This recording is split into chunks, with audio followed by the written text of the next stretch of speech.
Assalamualaikum warahmatullahi wabarakatuh. Perkenalkan, nama saya Wafa Zaria Ramdan dari Prodi D4 Fisioterapi.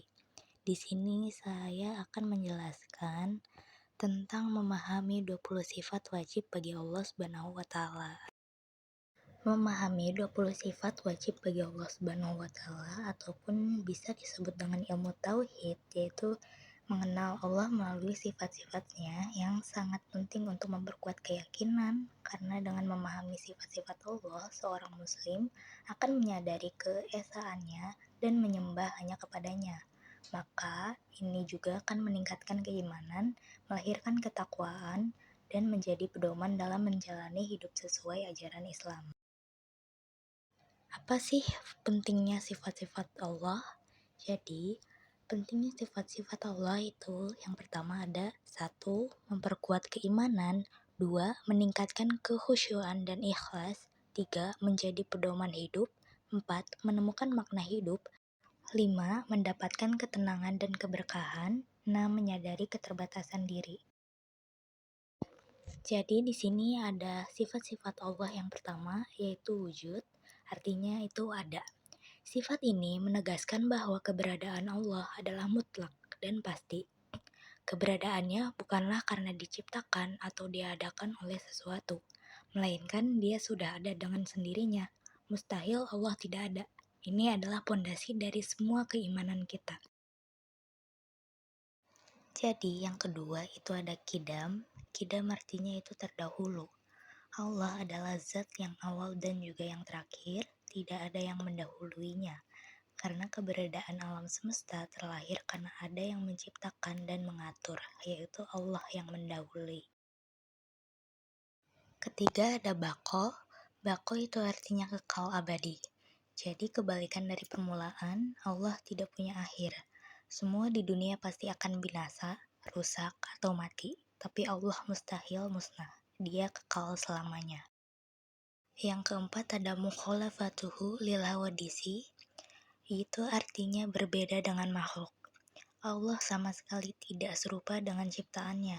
Jangan pernah membayangkan Allah punya bentuk fisik, wajah, atau tangan seperti manusia. Allah itu berbeda total dari segala sesuatu.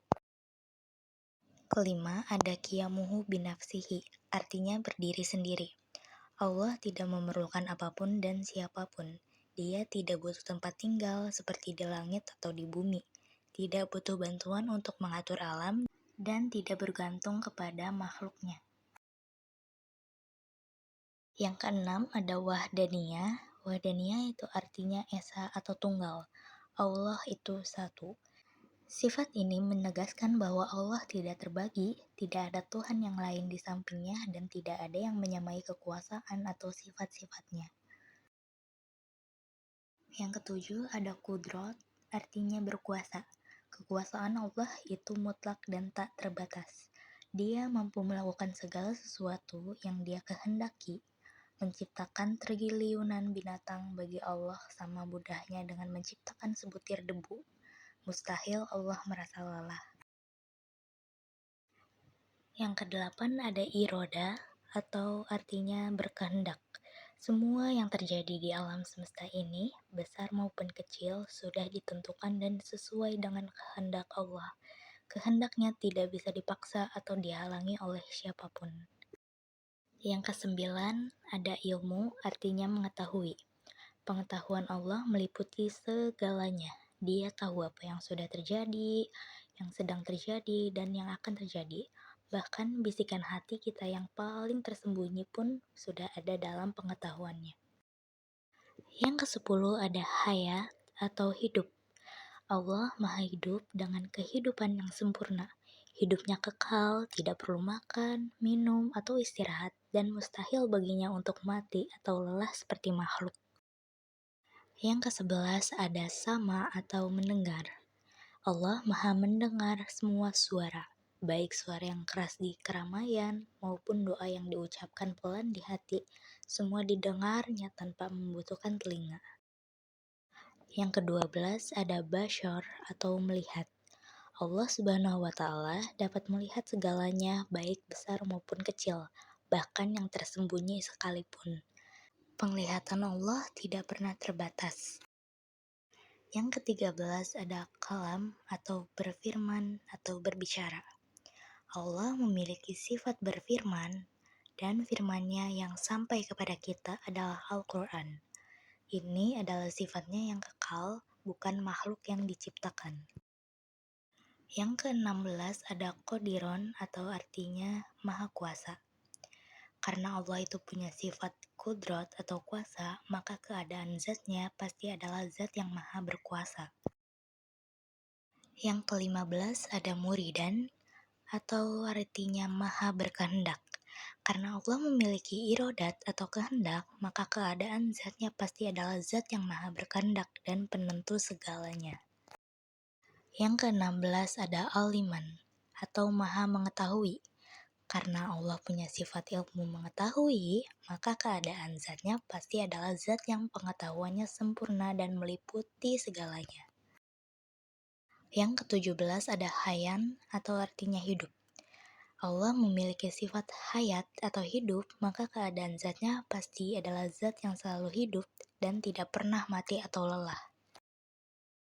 Yang ke-18 ada Sami'an atau maha mendengar. Allah punya sifat sama atau mendengar, maka keadaan zatnya pasti adalah zat yang maha mendengar semua suara. Yang ke-18 ada Bashiron atau artinya maha melihat. Allah juga punya sifat basyar atau melihat, maka keadaan zatnya pasti adalah zat yang maha melihat segala sesuatu. Dan yang terakhir, yang ke-20 ada mutakaliman atau artinya berfirman atau berbicara.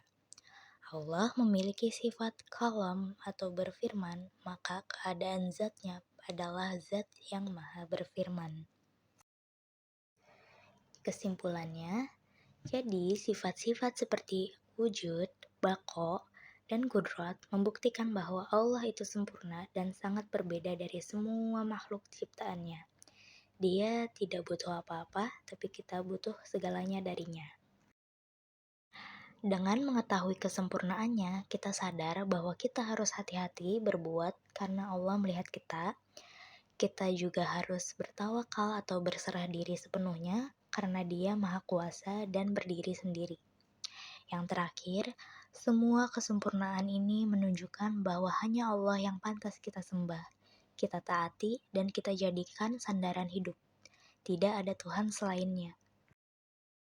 Sekian penjelasan materi dari saya, kurang lebihnya mohon maaf. Wassalamualaikum warahmatullahi wabarakatuh.